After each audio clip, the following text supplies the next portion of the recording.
Good morning, everyone. Welcome back into North Dakota today. Well, when it comes to our bank accounts, we worry about losing our debit cards or, for some people, stolen checks. But more often, a criminal will open an account in your name and steal from your bank accounts that way. Here to talk about bank account theft is Louise, a volunteer with AARP North Dakota. Hi, Louise. Good morning. Yes, thank you so much for joining us and talking about this very pertinent issue. So tell us more. Excuse me, sorry. Tell us more about how personal bank account theft might look. Very simply, what the scammer or the criminal does is they, through various means, get a hold of our personal information, our names, our addresses, in many cases, our social security numbers, and then they simply go online and open an account at the bank in your name. Or if they don't open the account with the information they have, they can take over your account. Wow, how common is this? In the last couple of years, it's been increasingly more common. Credit card companies over the last several years have gotten very good at detecting fraudulent activity. So the scammers have moved from credit cards to bank accounts. And just in the last couple of years, we've seen like over a 90% increase in the takeover of accounts and even a higher percentage in them opening up new accounts in our name.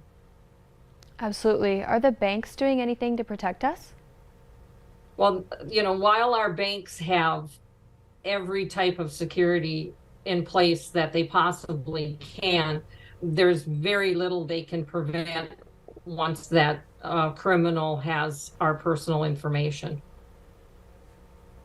Definitely. So, Louise, how can people prevent this from happening? Well, there's a couple of things that you can do, particularly with your password and your usernames. Make them unique. With your passwords, make sure that you change them from time to time. And unfortunately, for a lot of people, when we make up a password, we make one so that we think we'll remember it. So it's really simple. In fact, the two most commonly used passwords are the word password and 1, 2, 3, 4, 5, 6. So it's not very difficult for a scammer to figure out what your password is if that's what you're using. A lot of our banks now have something they call multi-factor authentication. And simply what that means is once you log in with your username and your password, there's a second step. And usually that involves sending you via text a 4 or 5 digit code that you need to input. So, and that would come to your email or your phone number. Make sure that you check your accounts frequently. A daily basis is not too frequently. Because if you wait for a week, or if you still get your bank statements paper copy and you wait for a month to do that, a scammer could have done an awful lot of damage without you realizing it.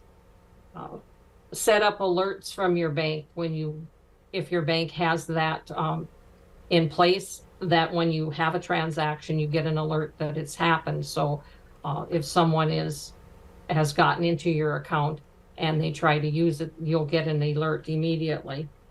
Check your credit scores regularly, because if there's a lot of activity going on, if that scammer is using your information to open up credit cards or something like that, that'll affect your credit score. So by looking at that regularly, you'll know if there's something going on, because you'll know whether or not you've taken out a loan or you've applied for a credit card.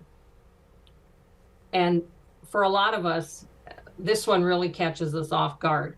We'll get an email or a text and it'll tell us to click on a link in that email or text in order to do something, whether it's win something, check something, verify it. And that is, when you get one of those emails or texts, that's the time to just stop for a minute and think about what's happening. They want you to click on it because as soon as they do that, they get information from you without you even realizing it. Absolutely. Well, this is all great information, Louise. I know that you do have one more tip for our viewers. If you are the victim of a scam or you hear about a scam, report it. It's the only way that they can be stopped. And I know for a lot of us, if we're the victim of a scam, we're embarrassed because we should have known better.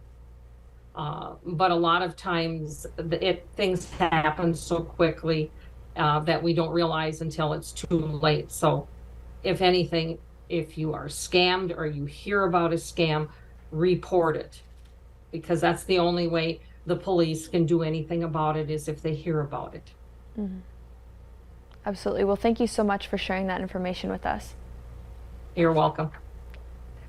Everyone, stick around. We have much more North Dakota Today coming up after the break.